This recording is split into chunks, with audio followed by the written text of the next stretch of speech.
सास का घूंघट। ये है देविका। देविका पढ़ी लिखी और मॉडर्न लड़की है, लेकिन उसकी शादी ऐसे परिवार में हुई है जो गांव में रहता है। भले ही ये 21वीं सदी है, लेकिन देविका की ससुराल वालों की सोच वो तो 18वीं सदी से आगे बढ़ी ही नहीं। आइए जानते हैं क्या होगा जब शहर की पढ़ी लिखी और मॉडर्न लड़की फंस जाएगी संकीर्ण मानसिकता वाले माहौल में। सागर, ये तुम्हारे गांव में सबने इतने लंबे लंबे घूंघट क्यों कर रखे हैं? और ये सब मुझे इतना घूर घूर कर क्यों देख रहे हैं? अरे यार, तुम भी घूंघट कर लो ना, इसीलिए तो देख रहे हैं सब तुम्हें। कम ऑन सागर, मैं घूंघट नहीं कर सकती। तुम्हें पता है ना मैं कौन हूँ। लेकिन देविका, मेरे पिताजी, चाचा जी, बड़े भैया और जीजा जी ने तुम्हें बिना घूंघट के देख लिया ना तो बहुत गुस्सा होंगे और न जाने कौन कौन से फरमान सुनाएंगे। घर चलो, देखा जाएगा जो होगा। सागर देविका से कई बार कहता है कि वो घूंघट कर ले, लेकिन देविका सागर की नहीं सुनती और अपने ससुराल के दरवाजे पर पहुंच जाती है। जब देविका वहां पहुंचती है तो देखती है कि उसकी सास बिमला, चाची सास कम्मो और जेठानी सुजाता ने लंबा सा घूंघट कर रखा था, पर उनकी ननद बीना ने घूंघट नहीं किया हुआ था। लेकिन हाँ, उसने सर पर सलीकी के साथ दुपट्टा जरूर ओढ़ा हुआ था। सागर अपनी पत्नी को सबसे मिलवा रहा होता है, तभी सागर के पिता जोगिंदर बोलते हैं, सागर, तूने बहू को इस घर के तौर तरीके नहीं समझा। हमारे घर की औरतें बिना घूंघट के किसी पराये मर्द के सामने नहीं आती और तू इसे ऐसे ही ले आया। पिताजी, मैं समझा दूंगा। वो नई नई शहर से आई है ना, इसलिए उसे पता नहीं है। सागर की बात सुनकर उसके चाचा जी महेंद्र बोलते हैं, ये बात तो तुझे गांव में कदम रखते ही अपनी बीवी को समझानी चाहिए थी। हमारा गांव में बहुत नाम है। तेरी बीवी ऐसे गांव भर में घूमेगी तो क्या इज्जत रह जाएगी हमारी। ये बोलकर जोगिंदर और महेंद्र वहाँ से चले जाते हैं। शाम को घर की सारी औरतें खाने की तैयारी करती है। खाना तैयार हो जाता है, लेकिन घर की कोई भी औरत खाना नहीं खाती। बहुत रात हो जाती है, तब देविका कहती है, सासू माँ, खाना बने हुए तो देर हो गई, रात भी बहुत हो गई है, हम लोग खाना क्यों नहीं खा रहे हैं? अरे बहू, ये क्या बोल रही हो? हमारे यहाँ घर की औरतें तब तक खाना नहीं खाती जब तक घर के मर्द खाना ना खा ले। लेकिन इतनी देर हो गई, आप सबको भूख नहीं लग रही क्या? तभी देविका की जेठानी सुजाता कहती है, लग तो रही है, लेकिन यहाँ की यही रीत है, ये निभानी तो पड़ेगी ना। भाभी जी, ये रीत नहीं है, औरतों को प्रताड़ित करने का एक तरीका है। अगर इस घर के आदमी पूरी रात नहीं आए तो पूरी रात खाना नहीं खाओगी क्या? देविका ये बोलकर सीधा सागर के पास जाती है। सागर उसे समझाता है, देविका, यहाँ ऐसा ही होता है, तुम थोड़ा सब्र कर लो, पिताजी और चाचा जी आते ही होंगे, फिर हम सब खाना खाएंगे। सागर देविका को समझा ही रहा था, तभी देविका की ननद वीना आकर कहती है, सागर, खाना खाने आ जाओ, पिताजी और चाचा जी आ गए हैं। चलो देविका, तुम्हारा इंतजार खत्म हुआ। सागर खाने के लिए बैठ जाता है। जब सब खाना खाने बैठते हैं तो देविका भी बैठ जाती है। सागर धीरे से उसे कहता है, अरे देविका, ये क्या कर रही हो? तुम इस तरह हमारे साथ खाना नहीं खा सकती।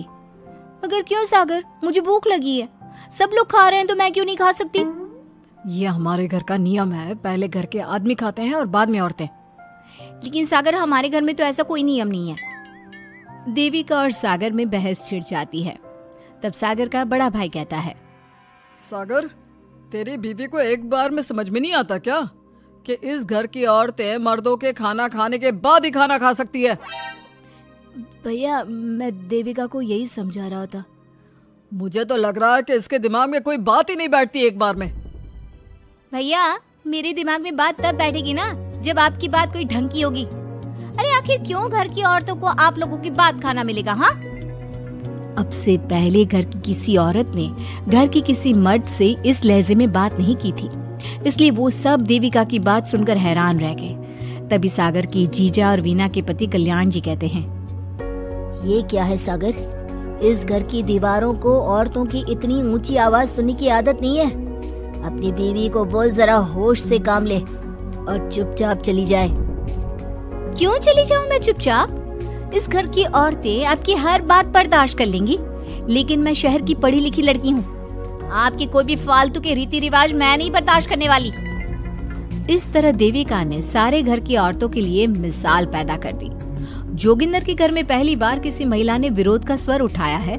ये बात घर के किसी मर्द को बर्दाश्त नहीं हो रही है। तभी जोगिंदर कहता है, महेंद्र, मोहन, इस बेशर्म लड़की को कमरे में बंद कर दो और आज इसे कोई खाना नहीं देगा। अगर किसी ने इसे खाना दिया तो मैं उसे जिंदा नहीं छोड़ूंगा। महेंद्र और मोहन उसे कमरे में बंद कर देते हैं और उसे खाना भी नहीं देते। रात के 3 बज जाते हैं। भूख की वजह से देविका को नींद भी नहीं आती। तभी उसे कुछ महसूस होता है। ऐसा लग रहा है कोई दरवाजा खोल रहा है, लेकिन इतनी रात को कौन हो सकता है? कहीं सागर तो नहीं? देविका उम्मीद भरी नजरों से दरवाजे की तरफ देखती है, लेकिन दरवाजा खोलने वाला सागर नहीं बल्कि विमला और कम्मो है। माँ जी, चाची जी, आप दोनों? बहू, ये ले, हम तेरे लिए खाना लाए हैं, खा ले।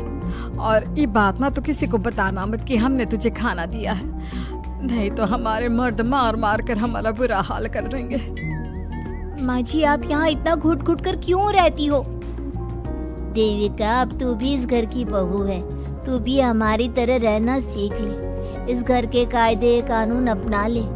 इस घर के मर्द तो कभी बदलने वाले हैं नहीं बहू, तो तू ही बदल ले अपने आप को। माँ जी, बदलाव अच्छे के लिए हो तो हमें बदलना चाहिए। बेकार और बेतुकी बातों का तो विरोध करना चाहिए।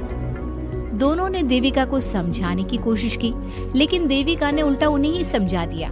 इसी तरह एक दिन देविका किसी बात पर जोर जोर से हंस रही थी।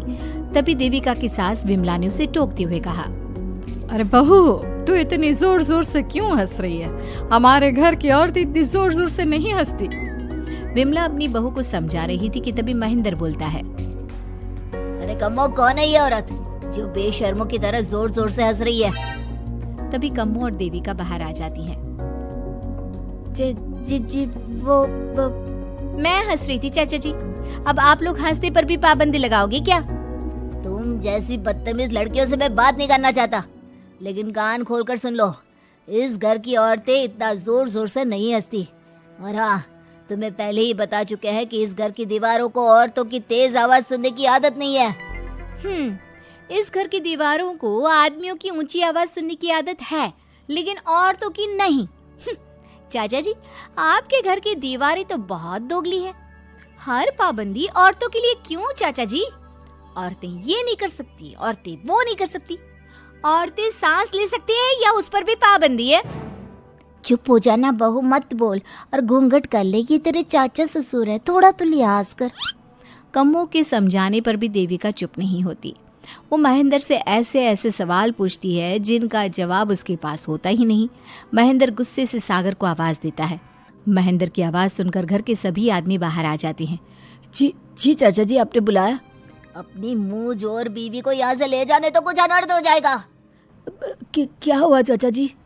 तेरी बीवी जिस तरह से मुझसे बात कर रही है, छोटे बड़े की तमीज नहीं है इसे। कम से कम 7 दिन तक ये कमरे से बाहर नहीं निकलनी चाहिए। अगर इसे मैंने कमरे से बाहर देख लिया तो किसी की खैर नहीं, समझे?